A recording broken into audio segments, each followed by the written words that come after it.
Hai, Assalamualaikum warahmatullahi wabarakatuh. Bagaimana kabar kalian semua? Semoga tetap dalam keadaan sehat walafiat dan masih belajar dengan semangat. Senang sekali Bu Santi bisa kembali menyapa kamu di ruang temu, sebuah ruang untuk melakukan temu meski terpaut jarak dan waktu. Hari ini kita akan sama-sama belajar tentang upaya mempertahankan kemerdekaan Indonesia. Jadi sebenarnya upaya mempertahankan kemerdekaan Indonesia itu ada dua jalan yang ditempuh, yaitu yang pertama lewat jalan militer dan yang kedua lewat jalan diplomasi. Tapi kali ini kita akan belajar yang jalan militer dulu ya. Ada 5 pertempuran yang akan kita belajar. Nah, sebelumnya kalian tentu tahu bahwa Perang Dunia II itu Jepang melawan sekutu. Sekutu di sini itu pentolannya adalah Amerika Serikat. Nanti akhirnya setelah terjadi pengeboman di Hiroshima Nagasaki pada tanggal 6 dan 9 Agustus 1945, nanti Jepang akan menyerah pada sekutu, ditandai dengan penandatanganan pernyataan bahwa Jepang menyerah kepada sekutu pada tanggal 2 September 1945 di atas kapal USS Missouri. Ini kapal perangnya Amerika Serikat di Teluk Tokyo. Jadi di sini Kaisar Hirohito Jepang menyatakan bahwa kita menyerah untuk menjaga generasi selanjutnya, katanya gitu. Nah, di sini sekutu meminta agar Jepang menjaga agar Indonesia ada dalam status quo sampai akhirnya nanti sekutu akan datang ke Indonesia. Jadi dari pernyataan ini kita bisa simpulkan bahwa sekutu dan Jepang masih sama-sama tidak mengakui kemerdekaan Indonesia yang sudah diproklamasikan pada tanggal 17 Agustus 1945. Sampai akhirnya nanti datanglah AFNI. Jadi 29 September 1945 datang AFNI. Ini adalah Allied versus Netherlands East Indies atau pasukan sekutu Hindia Belanda. Jadi gini, sekutu itu bagi tugas nih. Jadi yang Jepang itu jadi urusannya Amerika Serikat dan Inggris itu ngurusin Indonesia, ceritanya gitu. Nah, AFNI ini punya beberapa tugas. Kalian bisa lihat di samping. Yang pertama adalah menerima penyerahan Jepang pada sekutu. Yang kedua adalah membebaskan tentara Eropa yang menjadi tawanan perang Jepang. Jadi sebelumnya kan Jepang menawan beberapa banyak tentara sekutu. Nah, itu harus dibebaskan. Yang ketiga adalah melucuti tentara Jepang, melucuti senjata tentara Jepang dan memulangkan tentara itu ke Jepang tentunya ya. Terus ini di sini Bu Santi kasih garis bawah karena mereka katanya tugasnya adalah menegakkan dan menjaga perdamaian di Indonesia untuk diserahkan kepada penduduk sipil. Dan yang terakhir adalah mencari informasi tentang para penjahat Jepang untuk diserahkan pada pengadilan Jepang. Jadi pada intinya mereka melucuti senjata dan memulangkannya, kemudian membebaskan tawanan perang dan mengadili tentara Jepang gitu. Nah, makanya pada awalnya ketika tahu tugasnya ini pemerintah Indonesia oke-oke aja, mereka menerima AFNI dengan baik, dengan biasa aja gitu loh, nggak takut gitu. Nah, tapi ternyata AFNI ini diboncengi oleh tentara NICA, Netherlands Indies Civil Administration. Ini adalah lembaga bentukan sekutu yang di kekuasaan tertingginya itu adalah jenderal dari Jepang, Hubertus van Mook. Jadi sebenarnya ada maksud di balik datangnya sekutu yang diboncengi NICA, yaitu ingin mengembalikan kekuasaan Belanda di Indonesia. Sampai akhirnya terjadi beberapa perlawanan oleh rakyat Indonesia. Yang pertama adalah perlawanan di Surabaya tanggal 10 November. Siapa sih yang nggak tahu pertempuran ini? Kalian pasti tahu dong ya, peristiwa di mana Bung Tomo dengan takbirnya Allahu Akbar membakar semangat pemuda arek-arek Surabaya untuk berperang melawan sekutu, mempertahankan Surabaya ya, Indonesia gitu.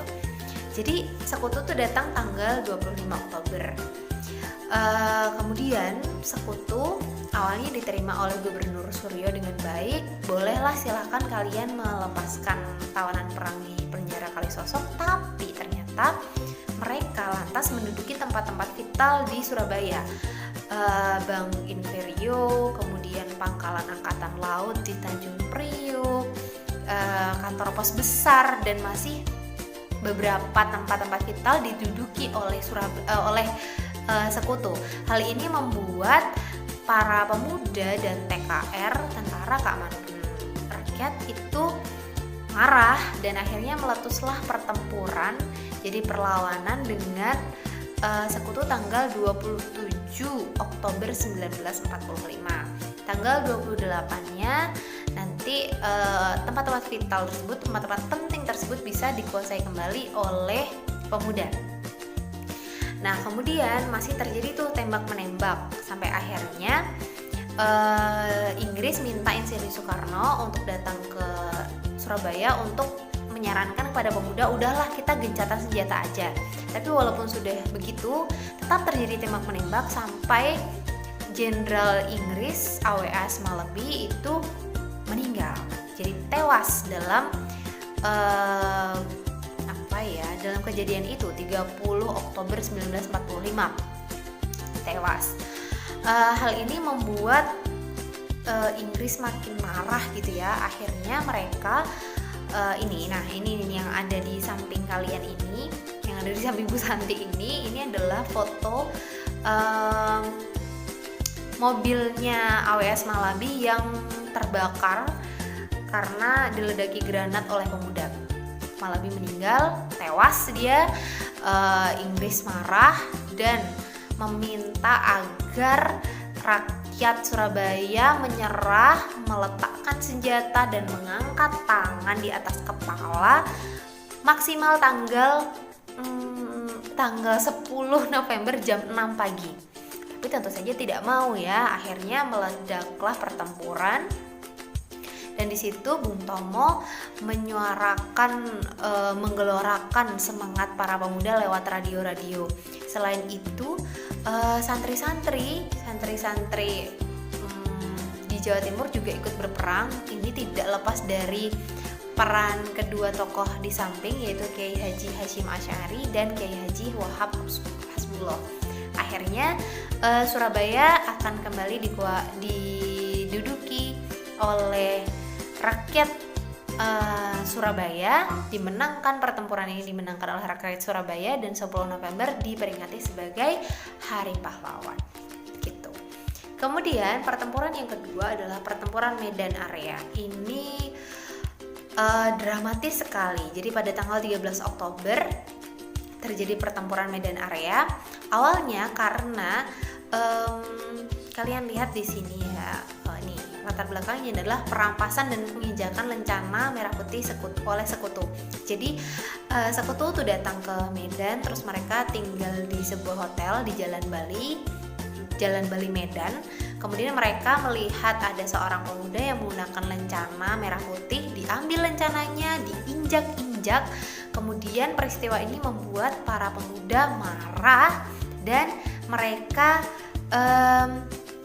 menyerang, melakukan perlawanan sampai akhirnya ada 7 pemuda yang gugur, 7 NIKA tewas, dan 132 tentara NIKA luka-luka gitu ya.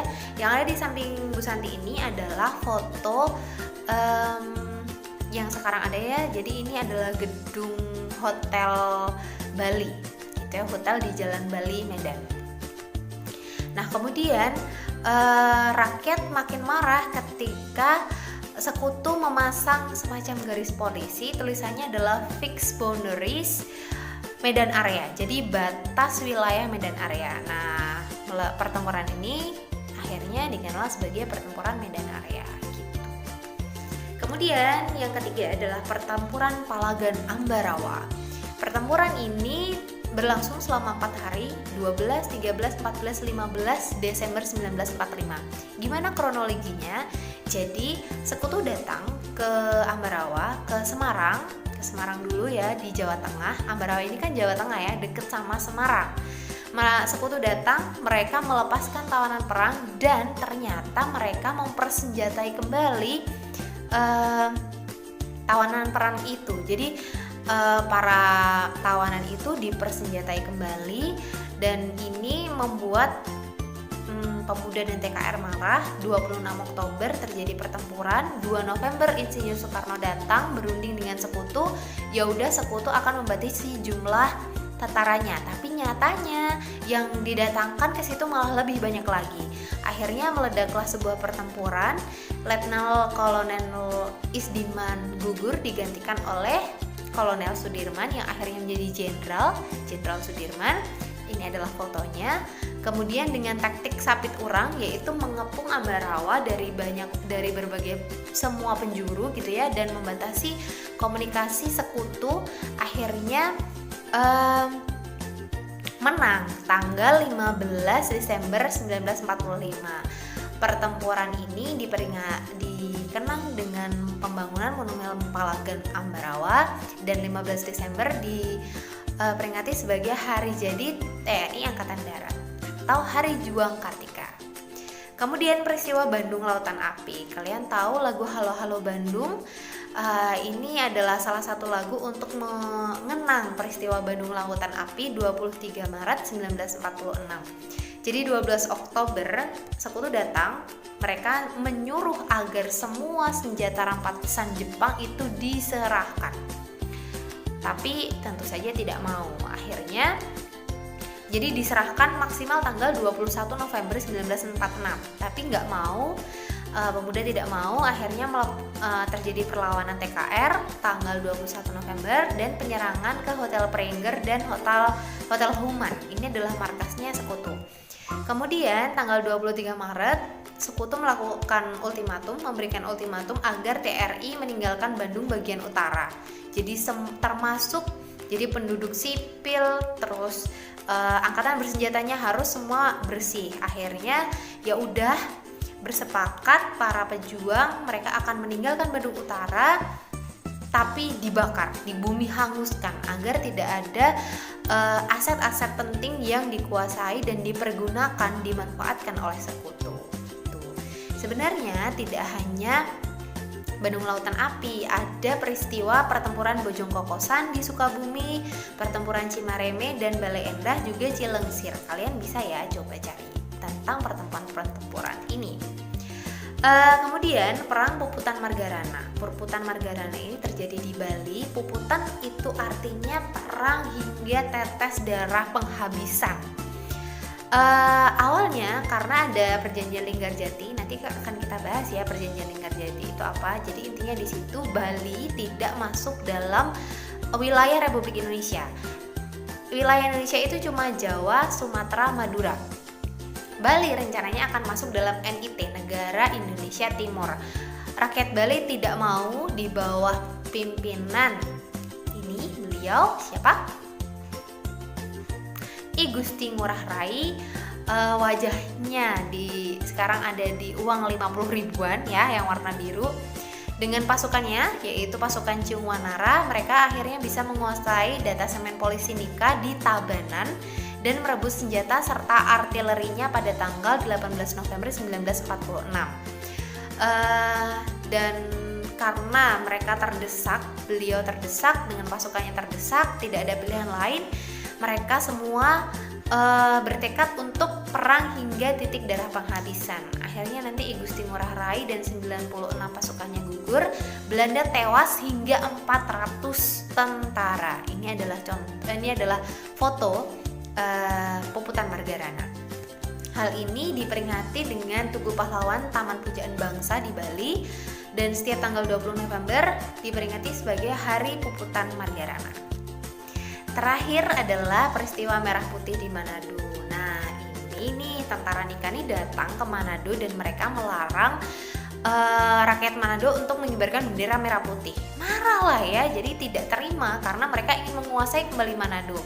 Akhirnya pecahlah pertempuran di Tomohon dan Tondano, rakyat terdesak dan akhirnya mereka bergerilya. Nah, Gubernur Sulawesi yaitu Dr. Sam Ratulangi, beliau ini yang wajahnya ada di uang 20 ribuan. Beliau, Dr. Sam Ratulangi ini membentuk PPKR, Perjuangan Pusat Keselamatan Rakyat, dan membuat petisi untuk mendukung kemerdekaan Indonesia. Akhirnya nanti beliau ditangkap dan diasingkan di Papua gitu. Nah, mengingat perjuangan para pejuang-pejuang kita, para pahlawan itu begitu besar, heroik gitu ya, mengorbankan apapun demi kemerdekaan Indonesia. Ayolah kita isi kemerdekaan Indonesia dengan hal-hal yang positif. Tetap semangat belajar ya, jaga kesehatan, jaga semangat, jangan gentar belajar. Kita akan ketemu di ruang temu berikutnya. Dadah, assalamualaikum warahmatullahi wabarakatuh.